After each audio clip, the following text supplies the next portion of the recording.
Good morning. I'm sure everyone had a late night last night, yeah, I'm here to speak about how to work with multiple levels of reps. So, congrats. I don't know if you guys know this, but you guys are actually, if you're a coordinator, you're actually a manager. I don't know if a lot of people don't actually understand that as a coordinator. You're actually literally managing the hardest part of a DVM's business, that being the CSP business and events. But there's a few different people that you're going to be working with. There's new reps, active reps, CSPs, district managers, DVMs, and then assistant coordinators. We actually call them event managers, just because we have assistant coordinator positions where they're more actually coordinating, but we call our assistant coordinators event managers. And then there's yourself as the coordinator. So new reps. These are reps that take the least amount of energy, but the most amount of time. So reps that we train, we treat them as more of like a turn and burn type rep. So what we recommend is recruit the masses, because if you recruit a ton of people, you'll usually retain we usually retain about half the people that, complete classroom events training. We run like 2 or 3 trainings a year. It just depends on, which divisions have, people to get trained. But we usually retain about half, and that's it. So, and we're totally fine with that number because, if they're not interested in working events, that's okay. We want to work with the people that are super excited to be on the events program.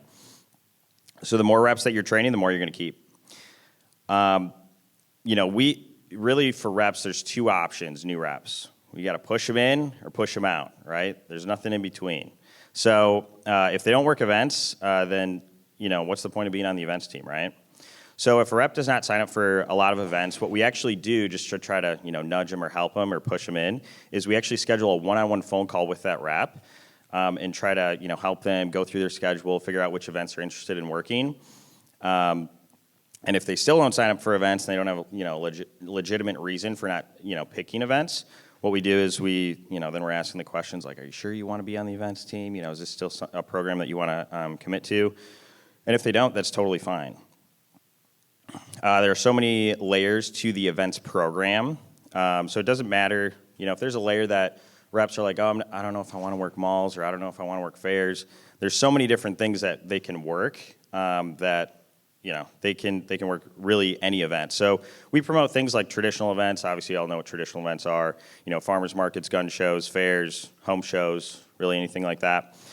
Short-term leases for malls. This is actually a big opportunity. A lot of people don't do short-term leases in malls.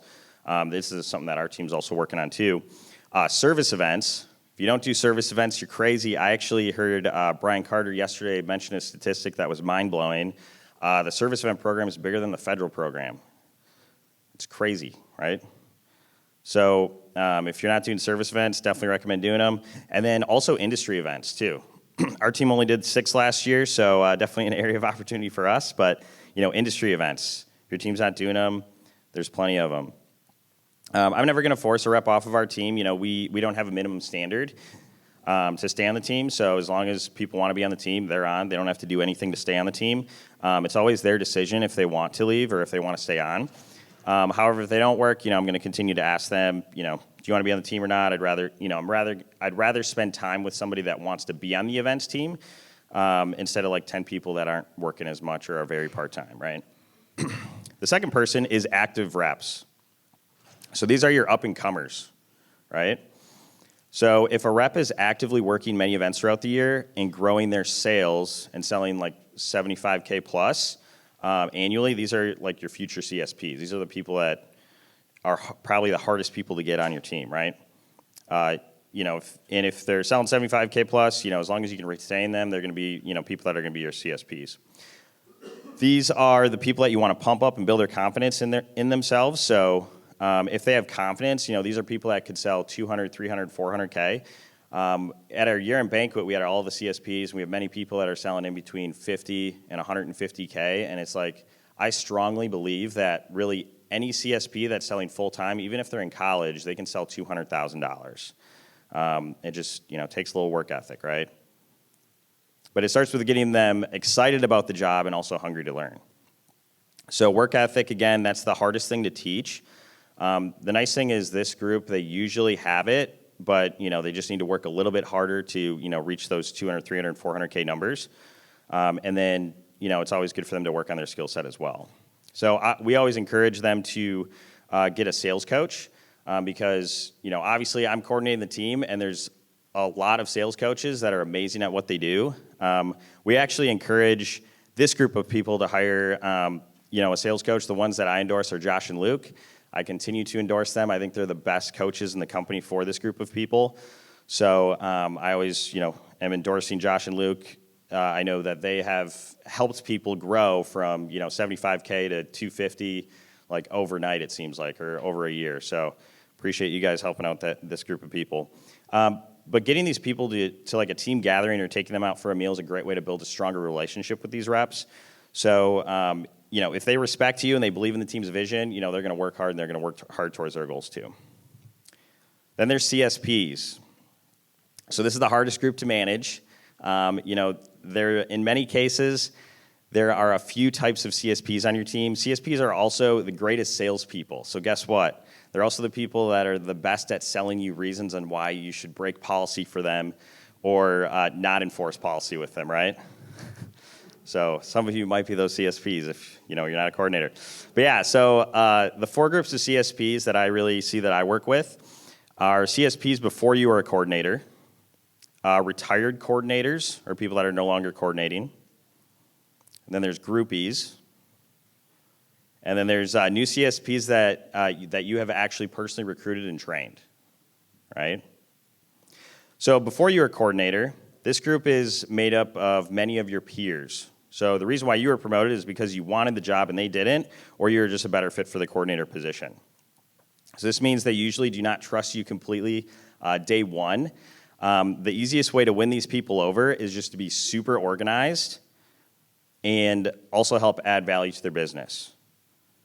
So the way that I see it is buying them stuff doesn't really build a long-lasting relationship with this group of people. Enforcing policy and being fair does, though. So also building culture and getting everyone together is a great way to build an awesome, relationship and culture with these CSPs. I know last night we just took our entire team out. We just went, to a bowling alley in downtown Disney. It was a great time. Everyone had a lot of fun, and it's just a good way to build culture, especially with, CSPs and really everyone else on the team. I remember when I first started coordinating, everything was going super well for the first 6 months. Everyone's like, oh, Nick's pretty organized. This is working out good. And then all of a sudden, just like that, there's that one event that slips through the cracks and didn't get booked, right? It happens to everybody. So, the rep never sees it that way. It's like, oh, Nick, why didn't you get this booked? Well, what happened? But it just, just fell through the cracks.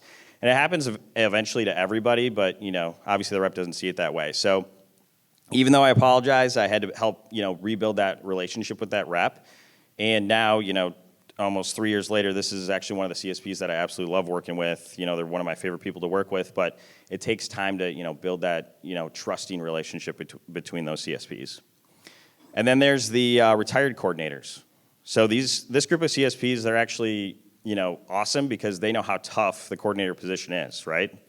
So they understand how much work you have on your hands. So what I have found is that most of these people are actually the best people to help you with like smaller things.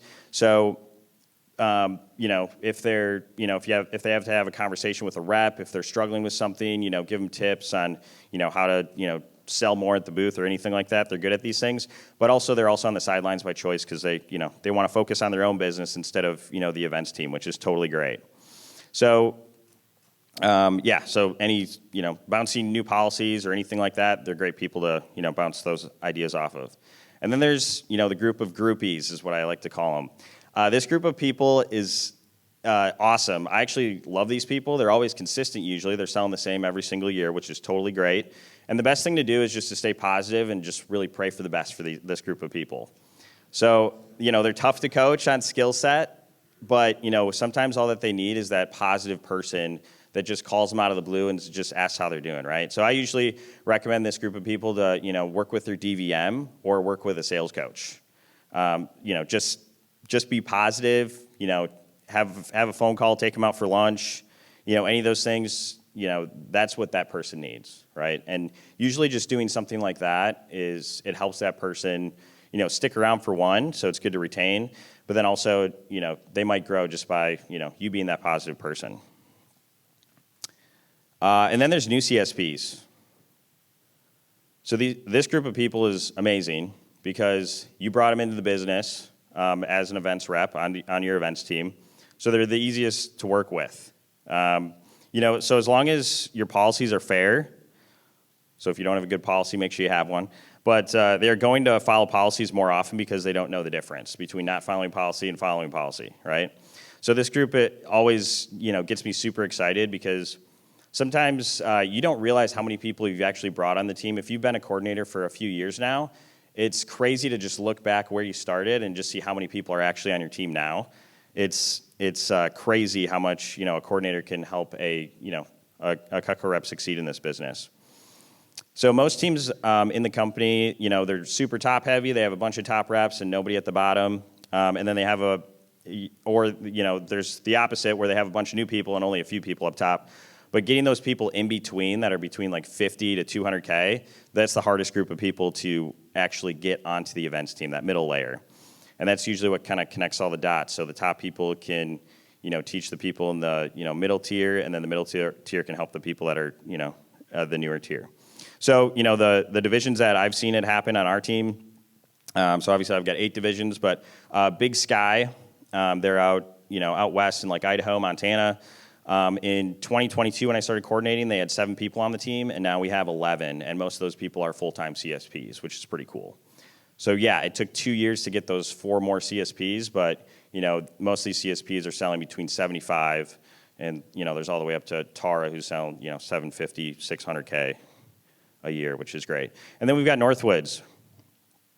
We've got 3 new CSPs selling over 75K. So now we have 5 CSPs. There were 3 CSPs, now we have 5, which is crazy. So, we have a lot of people that are growing. It's the division that we have the most successful CSPs, and it's really just the northern part of, Wisconsin, which is pretty cool. And then we've got district managers. Do we have any district managers here? I know there were some at the conference. Got a few. You guys are awesome. Appreciate you guys being here. Something that I learned here is if your DM is not here, encourage them to go to NET because this is a good way, for them to learn this side of the business. But district managers, they are your recruiters. So they're either going to promote your program or they're not going to promote your program. So it is important to stress to them how important it is to retain reps, and the best way to do that is through the events program. So I've been with the business for 13 years now, going on 14. And what I've noticed is, a branch manager, if they, most branch managers, there's probably about 10%, I don't know the exact number, but there's about 10% that sell like 100,000 or more in a summer company-wide, right? So there's that 90% that they had a really good learning summer, but, they maybe didn't hit their goal or didn't hit the trip. So it's always best for them to go out and sell, right? So, if a branch manager has a bad summer, but they can still sell at half and sell at events, at the end of summer, there's a better chance that they're going to be retained. If a branch manager has a bad summer and is not able to work events because they weren't added to the events program or didn't even know that it was an opportunity, they're normally going to quit and move on to something else. Those are just the odds. So the best way is to help DMs understand this is super important, and the best way to do that is to show examples. So if a DM has not sent you anyone from their office, it's either that obviously we've had a few years that have been tough recruiting wise as DMs, or since COVID, it's so they either don't have anyone or they just don't understand the value of the events team yet. So the best way to show them value is to show them proof. So for example, Jason Heinrichs, he's a DVM, but obviously he runs an office too. But he's really the biggest fan of our events program. He trusted me fully the day when I started, and he's the one that's, he has the most people on our events team just for a single office. So for an example, he now has the most CSPs, for one, in his office compared to anyone else. But then also the 5 people that he's got on the events program, he's got Vernon Williams, Samantha Booth, Caden Koopman, Jared Farber, Daniel Lolazern. So some of these people you probably don't know, but they combined sold $1.1 million just for Jason's office. So 5 people sold $1 million. Some of it was on the events program, some of it wasn't. And the crazy thing is Caden, Jared, and Daniel all have been added to the events team in the last 2 years, and they're all full-time now. So some of them have been part-time students. Now they're full-time. Jared actually was a full-time engineer at the beginning of last year, and now he's selling Cutco full-time and still sold $200K. It's a lot easier to sell $1 million as an office if you got 5 people already doing it, right? And then also another example, so if you just look at the branch manager standings for the company, the top 5 branch managers in Central Region are actually all in the events program, which is crazy. And then Elliot, who won the Silver Cup, he's actually on the North Star team, but everyone is on the events program. So if you want branches to succeed, the best way to do it is also have them be added to the events program, because they're going to be able to be better teachers as well. And then just having a CSP or an FSM in an office, it's just going to help offices stay open, even through the bad campaigns and even sometimes the bad years. And then we got DVMs. I think we got a couple DVMs in the room. Good seeing you guys. You are the business, so the DVM is your business partner. So you want to make sure you make time to ask how you can add value to them, right? So I know sometimes I struggled working with DVMs when I first started coordinating. Something to remember is DVMs usually aren't going to reach out to you. You have to reach out to them, right? And this is one of the most important relationships that you have as a coordinator. So your DVM is your business partner, but it's like owning a business where you own 49% and the DVM owns 51%, right? So they get the final say no matter what. So it's important to share everything with them and your goals for the team, and they can be your greatest asset, or they can also be your biggest barrier too, for team success. So for me, I work with, I think we're up to 5 DVMs now, because there's a couple DVMs that they manage multiple divisions, but I didn't have the greatest relationship with some of my DVMs starting out, but because we've built a foundation on policy and just, having some basic systems to help reps grow, we have really good mutual respect for each other, and we absolutely love working with each other. This question that I've taught every single DVM that I work with is actually the biggest reason why they enjoy working with me. And they will, every DVM that I work with, they'll tell you the same thing. So you just have to help them. You just have to coach your, DVM how to deal with the CSP drama, right? DVMs don't like dealing with CSP drama, especially when it's around the events program, right? So I always tell my DVMs, ask this question if a CSP reaches out to you, especially if it's about the events program. So the question is, have you talked to Nick about this yet? Oh, you haven't? Well, why don't you talk to him about it and let me know what he says? If you teach your DVMs to ask that question, CSPs are no longer going to go to their DVM. They're going to go to you if they have a problem with anything with policy or anything about the events program or anything else. So it's like, have you talked to Nick about this yet? Oh, you haven't? Well, why don't you talk to him and let me know what he says? This literally pushes all of the fires and problems onto your desk and keeps it off the DVMs. Your DVMs will love you if that's the case. Literally. This is a good thing. And then the nice thing too is, DVMs, they do know the policy usually, but the coordinator's obviously going to know the policy because you guys are the ones scripting your policy, right? So you're the firefighter. Put out those fires. And then, schedule consistent calls with your DVMs. We actually coach with Josh Muller. We talk to Josh, every 6 to 8 weeks or so. We all jump on a call. It's tough to coordinate because there's a lot of us, but we always, hash out a lot of good stuff. So I know there's a few people that, coach coordinators. If you're not coaching with somebody right now through the company, I definitely recommend that program. I know Dante and Alicia are also, coaches for that. So, reach out to those guys if you're interested. And then, we schedule monthly phone calls when needed too. So it's like if we need to, talk about a policy, talk about an issue that came up, we're always, scheduling monthly calls. And then I always call my DVMs, just to check in. It's like, hey, how's your business doing? How can I help add value to your business? How's your family doing? It's just checking in and, making sure everything's great.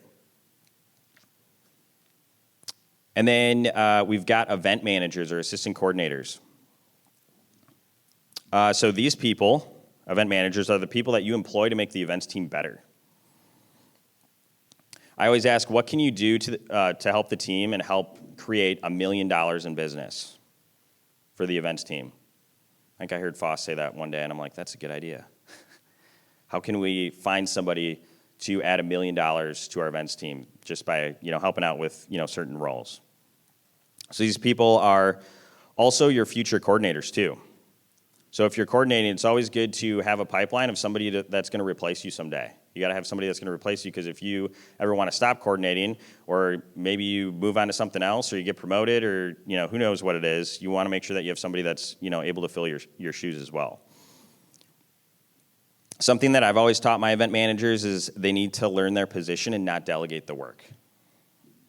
So it's important for them to learn the position so they can eventually become a coordinator.